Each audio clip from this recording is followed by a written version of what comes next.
The massive view screen in Earth Defense Command's central chamber showed 3 red dots moving steadily through the Kuiper Belt. Admiral James Walker stood with his hands clasped behind his back, watching the unknown vessels approach. Decades of preparation had led to this moment, and he felt strangely calm. "Contact in range in 5 minutes, sir," reported Officer Mark from his monitoring station. The young officer's voice remained steady, though his fingers trembled slightly as they moved across the holographic controls. The Earth of 2184 was not the same planet it had been even 50 years ago.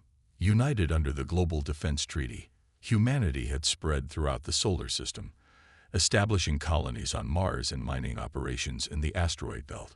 But more importantly, they had prepared. Admiral Walker pressed a button on his command console. "All stations, this is not a drill. Implementation of Protocol 7 is now in effect." His words triggered a cascade of responses across Earth and its colonies.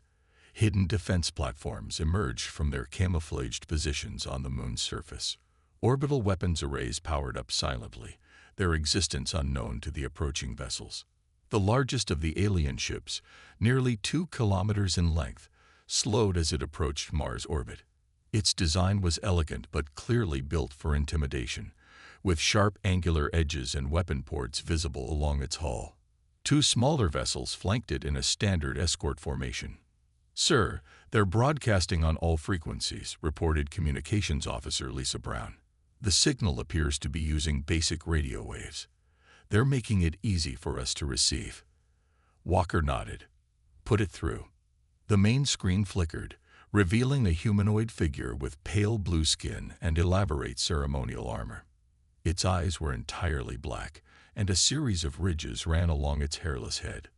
"People of Earth," the alien spoke in perfect English, clearly using a translation system. "I am Ambassador Lord Rex of the Galactic Empire.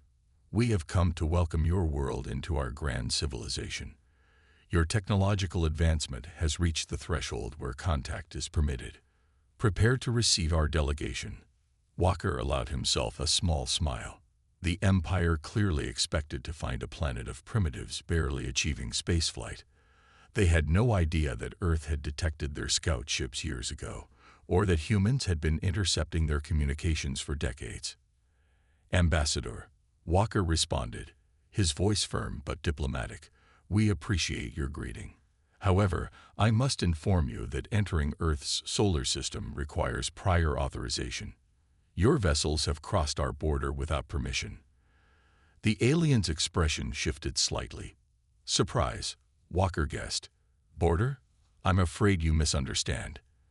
The Empire's authority extends to all developing worlds. We are here to guide you into a greater civilization."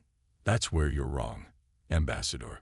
Walker pressed another button on his console, and suddenly thousands of previously hidden satellites revealed themselves, their energy signatures now visible to the Empire's sensors.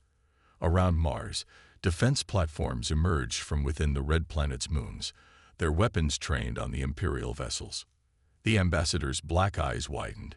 This is unexpected.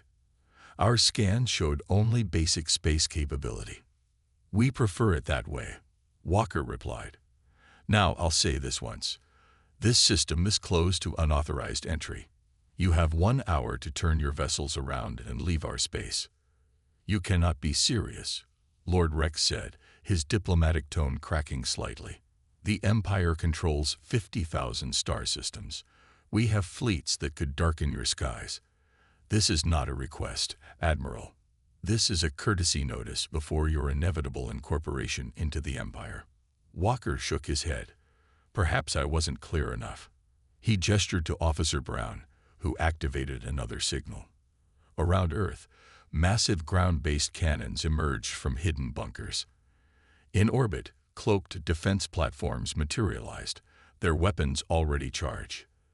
The lunar surface shifted as hidden bases revealed themselves, and the asteroid belt itself seemed to come alive with military installations.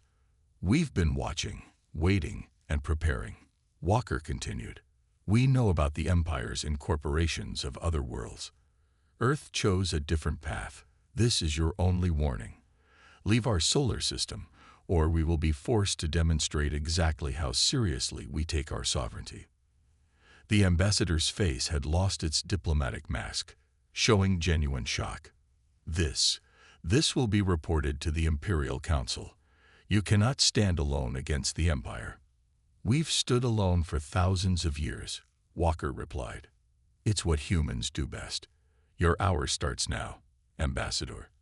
I suggest you use it wisely. As the communication ended, Walker turned to his crew. Every person on the command deck stood ready, trained for this moment. Humanity had hoped for peaceful first contact, but had prepared for war. Now they would show the galaxy exactly why Earth had survived every challenge it had ever faced.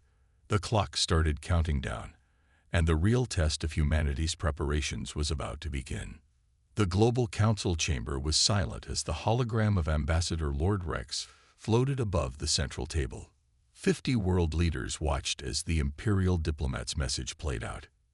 You have 24 hours to reconsider your position, the blue-skinned alien said. The Empire does not make offers twice. Join us willingly, or we will be forced to demonstrate our power. Thousands of worlds have chosen the wise path. Earth would be unwise to choose differently. Council President Robert Morgan turned off the hologram and looked around the circular table. Well, he said, they're persistent. I'll give them that. Dr. Emma Stone stood up from her seat in the science section. Her white lab coat stood out among the formal suits and military uniforms. Mr. President, I think it's time we showed them Project SHIELD. The room burst into whispers. Project SHIELD had been humanity's biggest secret for the past 30 years. Even most world leaders didn't know its full capabilities. Dr. Stone, General Thomas spoke up from his military seat. Are you sure it's ready? We were planning to test it for another year. Emma nodded. We don't have another year, General, but we do have a working quantum defense grid that can protect not just Earth, but our entire solar system. She walked to the center of the room and activated her own hologram display.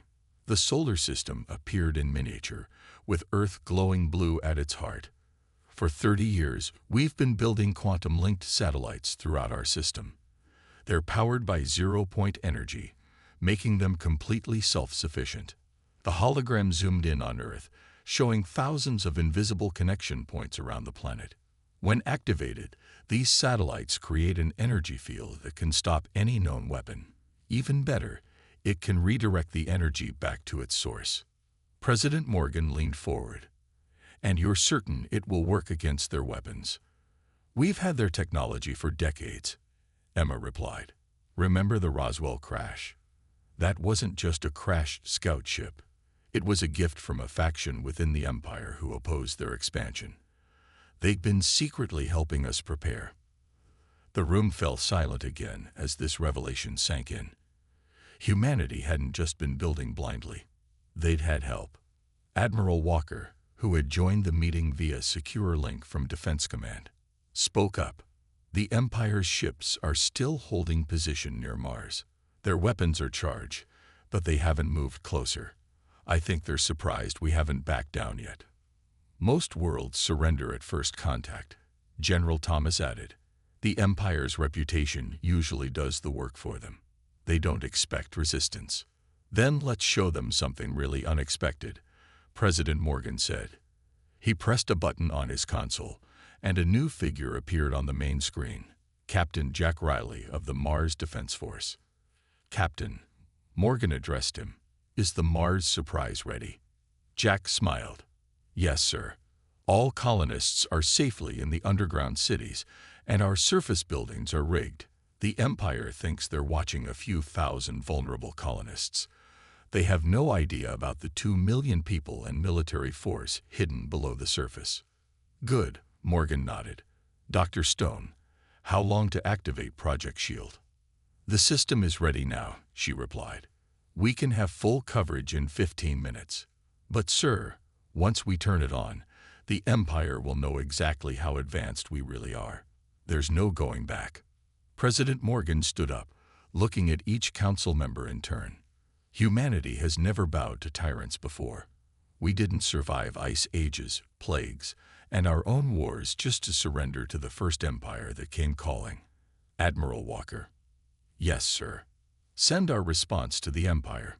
Tell them Earth declines their generous offer.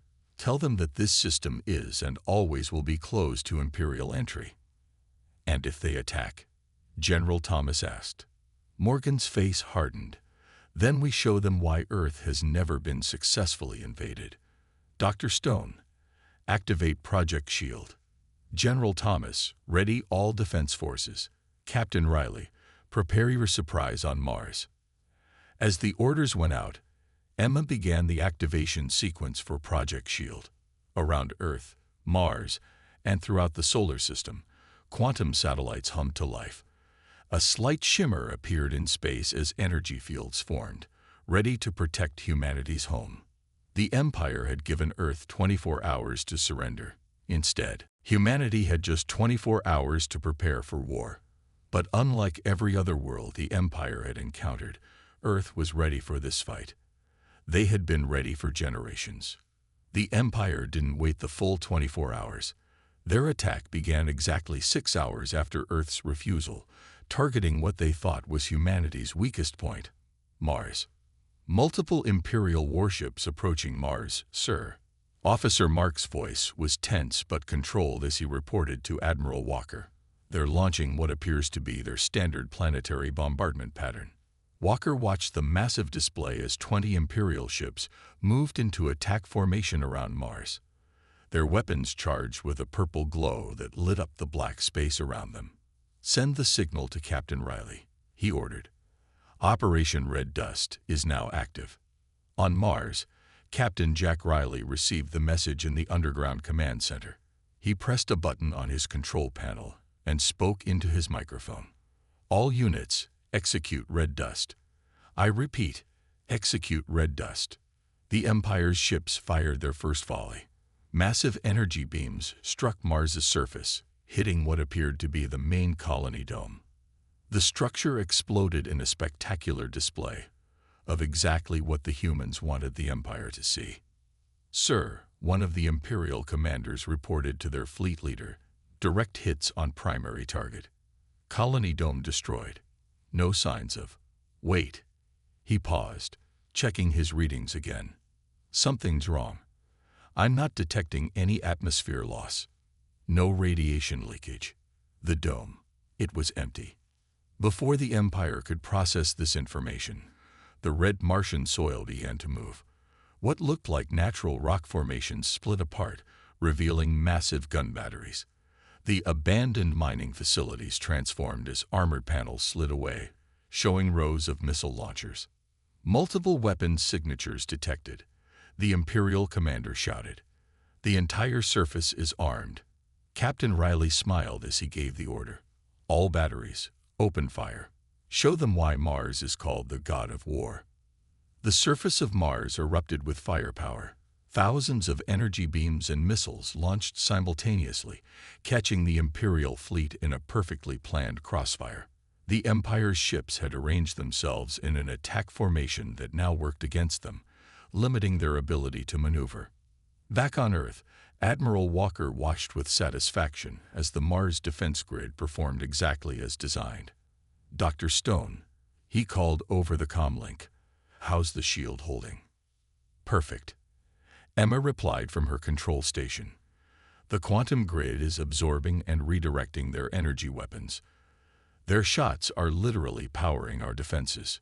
3 Imperial ships exploded as their own weapon energy was reflected back at them, amplified by the quantum shield. The others tried to retreat, but found themselves caught in carefully planned gravity wells. Another surprise humanity had prepared. Launch the swarm, Walker commanded. From hidden bases in Mars moons, thousands of small, automated combat drones emerged. Each one was barely larger than a car, but they moved with perfect coordination, controlled by advanced AI systems. The Empire's large ships, designed to fight other large ships, struggled to target the tiny, fast-moving drones. Imperial fleet is attempting to regroup, Officer Mark reported. They're trying to form a defensive sphere. Too late for that, Walker said. Captain Riley, Execute Phase 2. On Mars, more of the surface split open. This time, the openings revealed vast underground cities, protected by layers of energy shields and physical barriers. From these cities, Earth's own warships emerged, smaller than the Empire's vessels, but far more numerous. "This is the Mars Defense Fleet." Riley's voice broadcasted on all frequencies. "You were warned. This system is closed to the Empire." The battle lasted less than an hour. Of the 20 Imperial ships that had attacked Mars, only 5 managed to escape. They limped away from the solar system, their hulls scarred by weapons they hadn't known existed. Admiral Walker opened a channel to the Global Council. "Mr. President, Mars attack repelled. Minimal damage to our facilities. No civilian casualties." President Morgan's response was grim but satisfied. "Good work, Admiral. But this is just the beginning. The Empire won't take this defeat lightly." "No, sir, they won't," Walker agreed. "But that's exactly what we wanted. Now they know we can fight back, but they still don't know our full capabilities." As the surviving Imperial ships disappeared into deep space, humanity's defenders began preparing for the real battle to come. The Empire would return with a much larger fleet, but Earth and its colonies would be ready. They had been preparing for this war for generations, and they had many more surprises waiting. Dr. Emma Stone walked through the underground facility in Antarctica, her footsteps echoing off the ice walls. The date was exactly 20 years before the Empire's attack on Mars, but this day would change humanity's future forever. "Show me what you found," she told the team of scientists gathered around a large excavation site. The ice had been carefully melted away, revealing something that shouldn't exist. A metal door with strange symbols, buried under 2 miles of ancient ice. Professor Alan White, the lead archaeologist, pointed to his findings. "We estimate it's been here for at least 100,000 years. But that's impossible, because the technology is far more advanced than anything humanity has ever made." Emma touched the strange metal.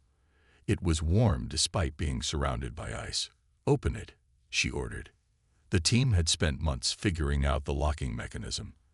As they activated it, the door slid open silently, revealing a chamber that would change everything they knew about Earth's history. "It's some kind of research facility," Alan explained as they walked inside. "But look at this." He pressed a button on a still-functioning control panel. A hologram appeared, showing images of massive ships, Imperial ships, the same designs that would attack Mars 2 decades later. The recording was a warning, left by an ancient race that had fought the Empire and won. "They left us everything," Emma whispered, looking at the rows of data storage devices. "Their technology, their knowledge, their weapons. They knew the Empire would come for Earth eventually." Back in the present day, Emma finished telling this story to the Global Council. The chamber was silent as the implications sank in. "So everything we've built," President Morgan said slowly, "our quantum shields, our AI systems, our energy weapons, it all came from this ancient cache." "Not exactly," Emma replied. "The ancient ones left us the basic principles, but they wanted us to develop our own path. They believed that combining human creativity with their science would create something the Empire had never seen before." Admiral Walker, joining via hologram, nodded in understanding. "That's why our weapons worked so well against their ships. We didn't just copy the ancient technology, we improved it." "Exactly," Emma said. She brought up a new hologram showing Earth's defense systems. "The quantum shield network was their idea, but the way we implemented it is purely human. They gave us the pieces, but we built something new." "And the Empire's spies?" General Thomas asked. "Their deep space scans." Emma smiled. "They see exactly what we want them to see. The ancient facility taught us how to hide our real technology under a layer of what the Empire expects to find. When they look at Earth, they see a young civilization just reaching for the stars. They don't see our quantum network, our AI systems, or our true military strength. The council chamber's main screen lit up with an urgent message. Imperial communications had been detected. A massive fleet was gathering. "They're coming back," President Morgan said, standing up. "How much of our technology is still hidden?" "Most of it," Emma replied. "The Mars defense was impressive, but it used less than 10% of our capabilities. We have weapons platforms throughout the asteroid belt that make the Mars batteries look like toys. We have energy systems that could power 1,000 quantum shields." Admiral Walker's hologram smiled grimly. "Good. Let them come. Each attack reveals a little more of our strength, but never enough to show our full hand. The Empire thinks they're fighting a young civilization learning to defend itself. Instead," General Thomas added, "they're fighting an enemy that's had a century to prepare, using technology they don't understand." President Morgan looked at the tactical display, showing the gathering Imperial fleet. "Dr. Stone, begin powering up the rest of our defense grid. General Thomas, mobilize our hidden fleets. Admiral Walker, prepare Earth Defense Command for full war status." As the orders went out, Emma thought about the ancient warning they had found under the ice. The Empire had ruled the galaxy for 10,000 years because no one was ever ready for them. But Earth had been given a gift. Time to prepare, knowledge to build from, and a chance to do what no other world had done. The real war was about to begin, and humanity was ready to show the galaxy why you don't threaten Earth. The Imperial battle fleet emerged from hyperspace at the edge of the solar system. 500 warships, each one bigger than anything humanity had ever built, filled the space near Neptune's orbit. Their massive forms blocked out the distant stars, creating an artificial eclipse visible from Earth's most powerful telescopes. Admiral Walker stood in Earth Defense Command, watching the tactical display with calm eyes. "Right on schedule," he said. "They brought exactly what we expected." "Sir," Officer Mark reported, "the Imperial fleet is broadcasting on all frequencies. They're demanding our immediate surrender." "Put it on screen," Walker ordered. The main display showed the Imperial fleet commander, his blue skin darker than the ambassador's had been, his black eyes filled with cold determination. "People of Earth," he said, "you have been given countless chances to join the Empire peacefully. Those chances are now over. Surrender your world in the next hour, or we will reduce your civilization to ash." Walker didn't respond immediately. Instead, he opened a channel to the asteroid belt. "Mining Station Deep Rock 1. Are you in position?" A rough voice answered, belonging to Mining Chief Bill Cooper. "Ready and waiting, Admiral. Our boys have been hiding in these rocks for years. Just give the word." The asteroid belt had been humanity's greatest deception. What looked like simple mining operations were actually massive military bases, hidden inside the larger asteroids. Thousands of ships and weapons platforms waited there, disguised as mining equipment.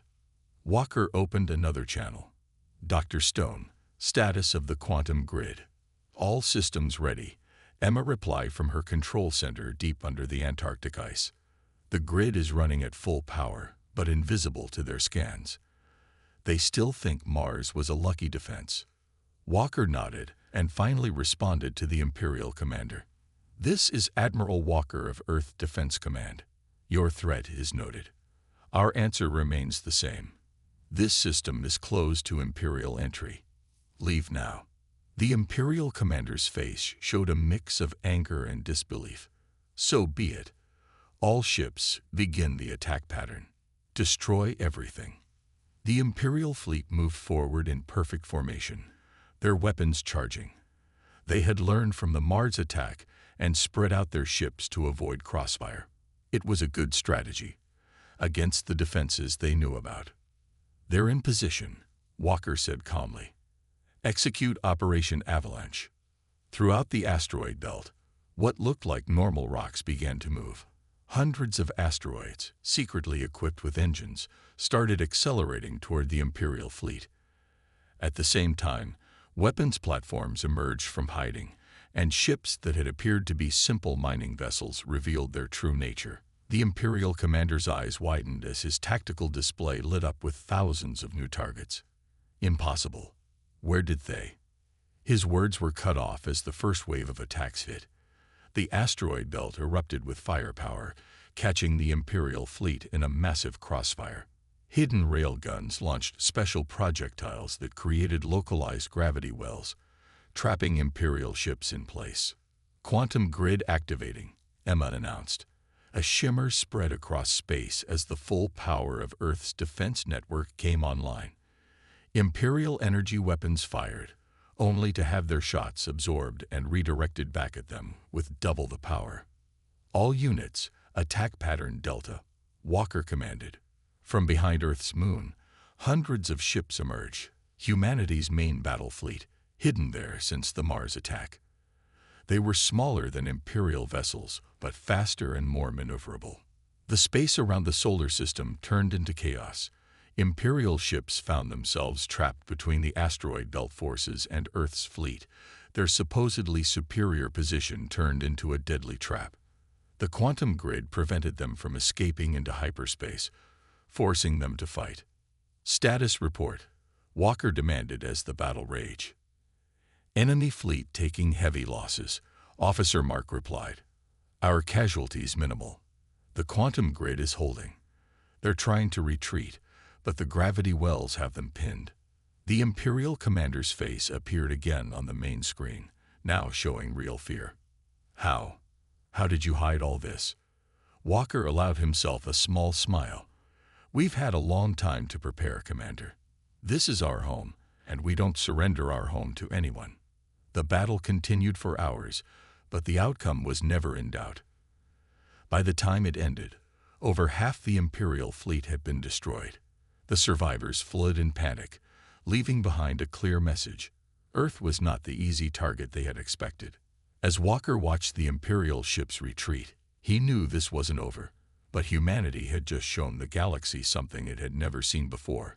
An empire in retreat. Deep beneath the lunar surface, in a chamber that didn't officially exist, Earth's secret council gathered.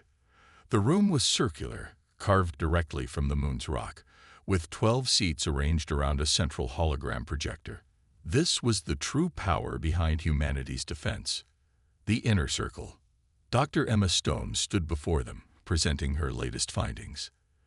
The ancient archives we found on the moon tell us more about the Empire's history, she said, bringing up holographic images of old star maps. They'd done this before, thousands of times. They find developing worlds, offer them a choice between joining or being destroyed, and then either add them to the Empire or make an example of them. But they've never failed before, said Richard Gray, the head of Earth's intelligence division. Our spies in their territory report that the Empire is in chaos. Nobody has ever fought back successfully, let alone defeated their main battle fleet. The Inner Circle had existed for over 50 years, ever since the discovery in Antarctica. While the Global Council handled day-to-day matters, this group had guided humanity's secret preparations for the Empire's arrival. Admiral Walker, joining through a secure hologram, spoke next. We've decoded more of their communications. The Empire is gathering an even larger fleet. They're calling in ships from every corner of their territory. This time, they plan to send thousands of ships. Let them come, said Maria Torres, leader of the Mars Defense Force. Every attack has only revealed a small part of our strength.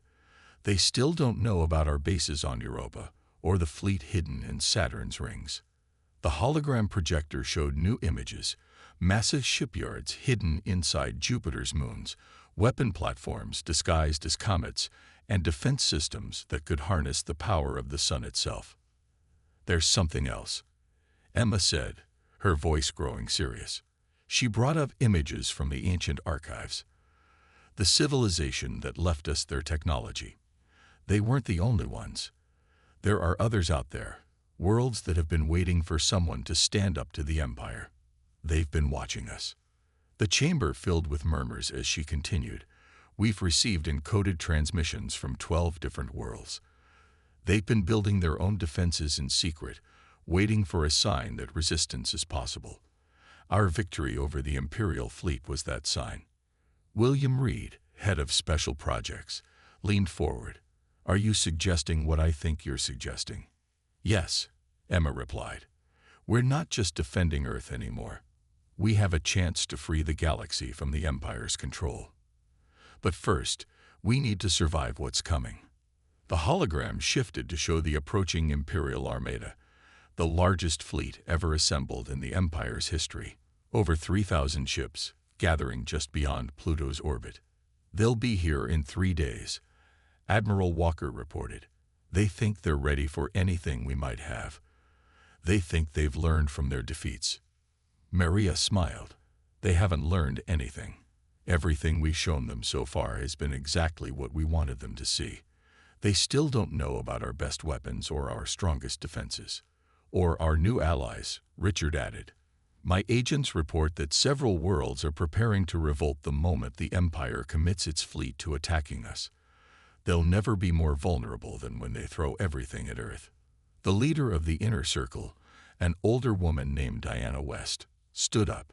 She had helped create this council 50 years ago, after the Antarctic discovery. Then it's decided. Activate all our remaining defense systems. Contact our allies. Launch our hidden fleets. It's time to show the Empire why Earth has always been different. As the council members left to prepare their forces, Emma stayed behind, looking at the ancient archives. The civilization that had helped them had left one final message. Earth is special. Its people have a strength that the Empire has never understood. When the time comes, they will not just save themselves. They will save the galaxy. The final battle was about to begin, and humanity was ready to fulfill that ancient prophecy. The largest battle in galactic history began at dawn, Earth time. The Imperial fleet filled the space around Pluto, their 3,000 ships blocking out the stars. This was their final attack. Everything they had thrown at one small solar system that dared to say no. Admiral Walker stood at his command post, watching the massive fleet approach. All defense stations, report in. Mars Defense Force, ready. Asteroid Belt Command, ready. Europa Base, ready. Saturn Ring Fleet, ready. Solar Array Defense Grid, ready. Quantum Shield Network at full power. The Imperial Supreme Commander's face appeared on the main screen. His black eyes showed no fear, only arrogance. This is your final chance, he announced. Surrender now, or we will destroy everything. Walker looked at the secret display showing signals from their hidden allies throughout the galaxy. 12 worlds were ready. 20 more were preparing to rise up. The Empire had no idea that their greatest attack would become their greatest defeat. Supreme Commander, Walker replied calmly, we told you before, this system is closed. Earth does not surrender. Not now, not ever. Then die with your pride. The commander shouted. All ships, attack. The Imperial fleet moved forward, spreading out to attack from all directions. Their weapons charged, ready to destroy an entire civilization. But Earth was ready. Execute final protocol, Walker commanded. Space itself seemed to come alive. The quantum shield network activated at full power, creating a massive energy field around the entire solar system. Hidden bases on every planet and moon revealed themselves. The asteroid belt erupted with weapons fire. But humanity's greatest surprise was yet to come. Dr. Stone, Walker called. Activate the solar array. Deep under the Antarctic ice, Emma pressed her hand against an ancient control panel. Around the sun, massive hidden structures emerged from their camouflage. They were solar energy collectors, built using the ancient civilization's knowledge, capable of harnessing the power of the sun itself. The Imperial fleet's first wave of attacks hit the quantum shield and stopped. Not just stopped. Their energy was absorbed, channeled through the solar array, and turned into something new. All ships, clear the center zone, Walker ordered. Earth's forces pulled back as the solar array powered up. The sun began to pulse with strange energy. The Imperial Supreme Commander's eyes widened as his sensors detected the massive power buildup. "What is this? What are you doing?" "Showing you why Earth is different," Walker replied. Now, the solar array fired. A massive beam of pure solar energy, controlled and focused by humanity's quantum technology, shot through space. It cut through the Imperial fleet like paper, destroying hundreds of ships in seconds. At that same moment, across the galaxy, the hidden allies attacked. 12 worlds rose up at once, using technology similar to Earth's, striking at Imperial bases and shipyards. The Empire's grip on the galaxy began to crack. The battle in the solar system became chaos. Imperial ships tried to retreat, but found themselves trapped by gravity wells and quantum fields. Earth's forces attacked from all sides, using weapons and tactics the Empire had never seen before. "Status report," Walker demanded. "Enemy fleet is breaking apart," Officer Mark reported. "Multiple ships attempting to surrender. Our allies report successful uprisings on 15 worlds, with more joining every hour." The Supreme Commander's ship exploded as it tried to escape, marking the end of the Empire's power. After 10,000 years of rule, they had finally found the one world they couldn't conquer. Hours later, Walker stood before the Global Council, delivering his final report. "The Empire's fleet is destroyed. Their power is broken. The free worlds are already calling for a new alliance, one based on cooperation, not conquest." President Morgan smiled. "And they want Earth to lead this alliance." "Yes, sir. They say we've proved ourselves worthy by doing what no one else could, standing up to the Empire and winning." The ancient civilization had been right about Earth. Humanity had not just defended itself, it had freed the galaxy. As the sun rose on a new day, Earth had become something new. Not just a closed system that said no to an empire, but the birthplace of a new age of freedom. The Empire's age was over. The age of Earth had begun.